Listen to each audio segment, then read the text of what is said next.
I'm Ian Dille. And I am Michael Sheehan. Today we are going to recap the weekend cyclocross action in Kortrijk, and we are going to look ahead to what we have coming up on FloBikes this coming weekend. First up, Kortrijk. It is a brand new DVV race that was unveiled called Urban Cross, and racers took to a pretty unconventional course in Belgium, which is unusual because Belgian cyclocross races are very, very traditional. This had bridges, massive pedestrian suspension bridge, which was awesome, racing in the shadows of skyscrapers. It was an unusual look to cyclocross.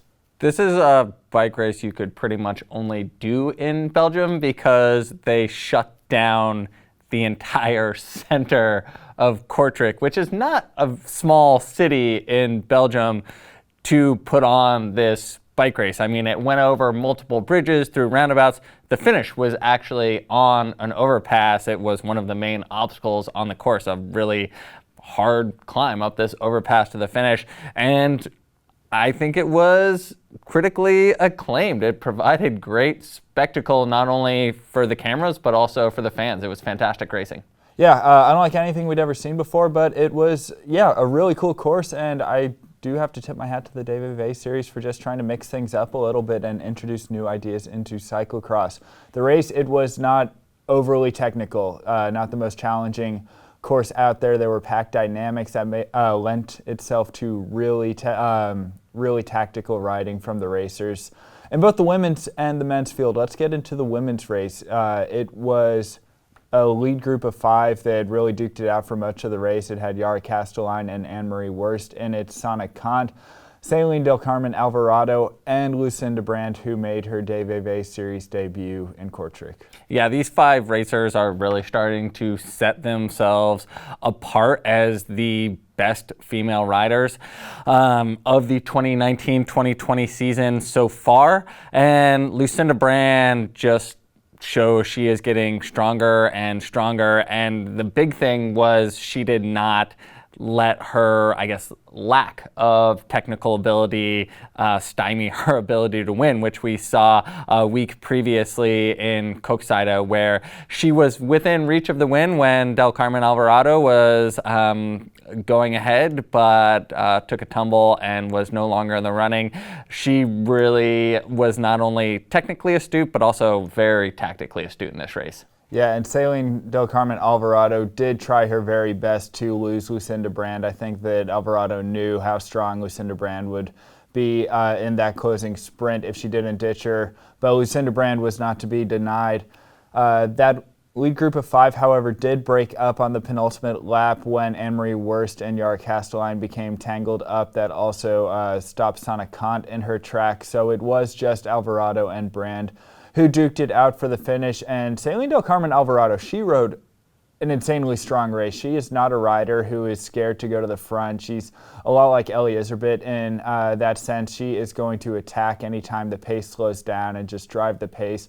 Try to keep her competitors on the back foot. And it works for her a lot because she has the technical skills to back it up, and she can keep riders like Lucinda Brand under pressure during the tough parts of the course. However, Kortrijk just didn't have those tough parts that could really separate Alvarado from the rest of them, and Lucinda Brand, she just dusted her in this sprint up this drawbridge to the finish. Yeah, I want to rewind a little bit to where Lucinda Brand broke apart this group, because it was a mistake by Anne-Marie Wurst getting tangled up with her teammate Yara Castelline and Sana Kant. That really opened up the gap between Del Carmen Alvarado and Lucinda Brand. Brand taking advantage of that mistake by Anne-Marie Wurst and laying down the pace.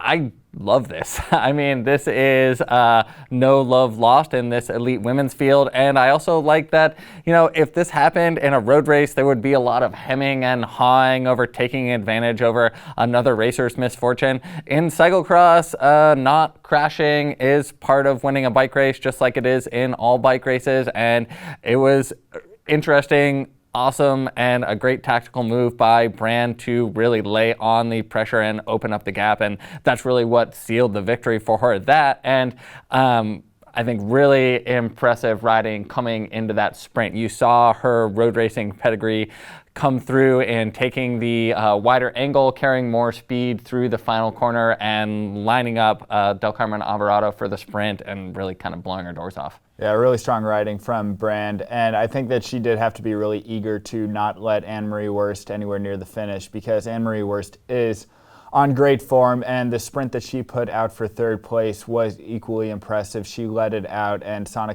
try as she might, could not come around Worst for that third place position. Sana, she was on the back foot all day. We still have not seen Sana really show the goods that we know that she has this cyclocross season. I'm imagining she is still thinking about the World Championship. She is a 3-time in a row World Champion. She knows how to come onto form for that, but usually we would have seen a little bit more from her. She was getting dropped and really struggling to keep the pace, so hopefully we're going to see her continuing to get a little bit faster. There have been some signs, but nothing amazing yet from the World Champion this year. On the men's side, however, there is a World Champion who is doing amazing things. Yeah, on the men's side, we saw really interesting pack racing, a group of like 20 riders for the first 30 minutes of this race. And, I think we hold up these iconic heavy courses within the sport, Koppenberg Cross, Zonhoven, Koksijde, but I love the pack style racing. I think there's often a lot of sneering that goes on over a grass criterium or a criterium on knobby tires, but it offers an interesting dynamic, and we saw an interesting race and really interesting tactics from Mathieu van der Poel. Yeah, Mathieu van der Poel stayed in the field for the first half of the race. He was incredibly patient, and this was just a study in how to read a race course, know how it's going to play out, and not do anything unnecessary. Mathieu van der Poel, I'm sure he obviously had great legs. I'm sure he wanted to go, but he knew that he had to wait and wait and wait and bide his time. He let riders like Elie Iserbyt, the DVV series leader, burn a lot of energy early on, along with all of his Palisausen teammates, the Telenet Bow Wow Lions. Everyone was trading punches at the front of the race except for Mathieu van der Poel, who waited back in the wings until the 6th lap to make his move. And the riding that he did, the way he went about making this attack, was so smart. He was going into the pits on the opposite laps of all his competitors, which allowed him to time up an attack that was advantageous to him and bad for everybody else. The pit was surrounded by this really thick mud. Mathieu van der Poel was able to slip past, go from the back of the group to the front of the group, essentially, as everyone pitted. He kept his bike clean by running. Mathieu van der Poel, if you don't know this, he is a very fast runner. Go look at this Kortrijk race to see just how good he is on 2 feet as well as on the bicycle. But he attacked, went from the back of the group to the front of the group, attacked, put everybody under pressure, and while they all chased, they were then not able to get pit bikes. Mathieu van der Poel opened up a gap, was able to get clean bikes for the rest of the race. This was just tactical mastery from Mathieu van der Poel. We so often see him just winning races by being stronger than everybody and being able to handle his bike at a faster speed than everybody else, and he just rides away from everybody. This race, he had to really take into account the course dynamics, the tactics, and come up with a plan that's different than anything we've ever seen. And going back to what Ian said, this pack riding in cyclocross, we don't see it a lot, but it creates a totally different show for the race, and Mathieu van der Poel obviously up to the challenge, and it was fun to watch him just win in a different way. I think, we talk about how Mathieu van der Poel is not only the strongest rider in the field, but also the best bike handler. Now we're seeing more of his tactical astuteness. I feel like that sort of all comes back to his fitness and even his genetic advantage over everybody else. If you are not breathing as hard, if you're not on the limit, you can back off and think a little bit and make tactical decisions, assess the situation. You're seeing things a little bit more slowly, and we're seeing that's what van der Poel is doing, is he's using his fitness and his strength to make better tactical decisions, make smarter decisions. And yeah, I feel like we are learning things every race from this racer. Gone are the days where we complain about van der Poel making cyclocross boring. We're seeing things that are new, that are teaching us things about how to not only root for cyclocross races, but if you're a racer yourself, how to race. So hats off to Mathieu van der Poel. He will be back on FloBikes soon enough and will be treated to another show. Let's get into what we have coming up this weekend. Yeah, this weekend we have Cyclocross Essen. This is the 5th race of the Matthias Cross series. The last year's Essen race, it was won by Lauren Sweek and Maud Kapteins. It had a smaller field than something like the DVV series, not as much competition. We have not seen a start list yet for Essen, so we don't know exactly who is going to rock up to the start line. We do know, however, one very good racer is making a return to cyclocross at Essen. This is going to bring us to a segment of the show we are calling Hot or Not. I'll start with you, Michael. Marianne Voss's return to the 2019-2020 cyclocross season. Hot or not? I feel like this is a really original segment. Marianne Voss's return to cyclocross. Hot news. Hot news right now on FloBikes. Marianne Voss named a 7-race cyclocross program this season, so pretty small cyclocross campaign. She is starting it at the Matthias Cross race in Essen this weekend on FloBikes. She is then going to target a lot of the World Cup. She's going to go to her home national championships. All of this is going to be culminating in the World Championships, where she is going to make a bid for an 8th Elite World Cyclocross title. Yeah, this is mind-boggling. The World Cup winner from last year. And yeah, I think one of the exciting things about cyclocross is having racers come in, mix up the fields later in the season. We're going to see this on the men's side with the return of Zdeněk Štibar, as well as Wout van Aert is rumored to be on his bike scene, training in the sand and reconning the cobbles of Roubaix. So we'll look forward to his return. But yeah, certainly Marianne Voss thrown into this field. Do you think that she is going to come back on par with these riders we've seen dominating so far? Anna Marie Wurst, Del Carmen Alvarado, Lucinda Brand. Will she be competitive against them? Should they be feared? Should they worry about her? You always have to worry about Marianne Voss, and I have no doubt that she's going to be competitive. She's starting her season really late. She needed a good amount of recovery after the road season. Keep in mind, she just stopped racing road in October at the Tour of Guangxi, where she got 3rd. So she took some time off, and I see this is kind of like what Mathieu van der Poel did after his road season. He came into the cyclocross season quite late. He did not want to show himself and open himself up to being beaten. He skipped Koppenberg Cross because he thought that it may be a rough start to his season. He wanted to come in on a race that he could win. I think that Marianne Voss is doing something similar. She's a winner. She is not going to want to take to the line if she doesn't win. We saw her, she was a dominant force last year, but this isn't, for as good and prolific as a racer Marianne Voss is, she isn't Mathieu van der Poel. She isn't going to simply ride away from everybody.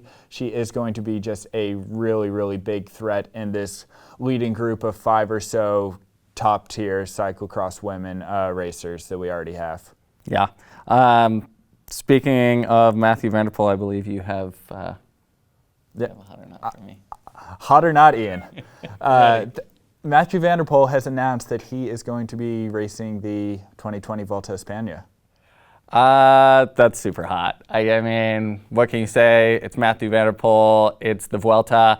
I think the big question is not how many, how he's going to do, what it means. The question for me is he going to target stages, or is he going to ride for GC? This is a rider that we haven't seen take on the big mountains yet, but we can only assume that he can climb really, really well. He does everything else so well. He time trials, he sprints, he rides on a variety of surfaces. I don't see any reason why a race like the Vuelta, the climbs are not exceedingly long. We don't see generally huge passes like we do at the Tour de France or the Giro in the Vuelta. And yeah, I don't see any reason why he can't or shouldn't ride for GC at this race. Yeah, though I'd say the one caveat there is Mathieu van der Poel's really big goal for next year is the mountain bike race at the 2020 Olympics. The Vuelta is going to come after that, so we're just going to see how deep Mathieu van der Poel goes for the Olympics and how his form holds up after that race. Yeah, that is a tight turnaround, a completely different style of training involved for like a less than 2-hour mountain bike race versus a 3-week Grand Tour. But at this point, I would say don't put anything against Mathieu van der Poel. Which brings us to our third item. I'll kick this one off, the Vanderbeer Challenge. I think our audience should tell us if the Vanderbeer Challenge is hot or not. You can let us know in your comments. The Vanderbeer Challenge, of course, if you're not familiar, is the fact that we at FloBikes are not shaving our faces for the entirety of the 2019-2020 cyclocross season until Mathieu van der Poel loses a race or the World Championships. I did make that caveat. Michael, unfortunately, genetically just cannot grow facial hair. This is the best he can do. Myself, I am able to grow this. It's fantastic. Beautiful. Yeah, it's splendid. I feel like we should hair. do some zoom-ins on just the manicured perfectness of this. How is hashtag Vanderbeer Challenge performing on the social media platforms? I would say not so hot, but we are sticking to this. I mean, hashtags don't just take off like wildfire. That's not something that happens. Generally, historically, I think that is what happens. I think it's more of like a spontaneous. It takes months. Someone has a good idea, and the world sees that. It takes months, years for a hashtag really to gain momentum. So again, don't hesitate to tag your own Vanderbeards on social media, hashtag Vanderbeard, and yeah, we will make the Vanderbeard Challenge even hotter than it is right now. And we will see you next week for the Ian and Friends Show. Thank you for joining.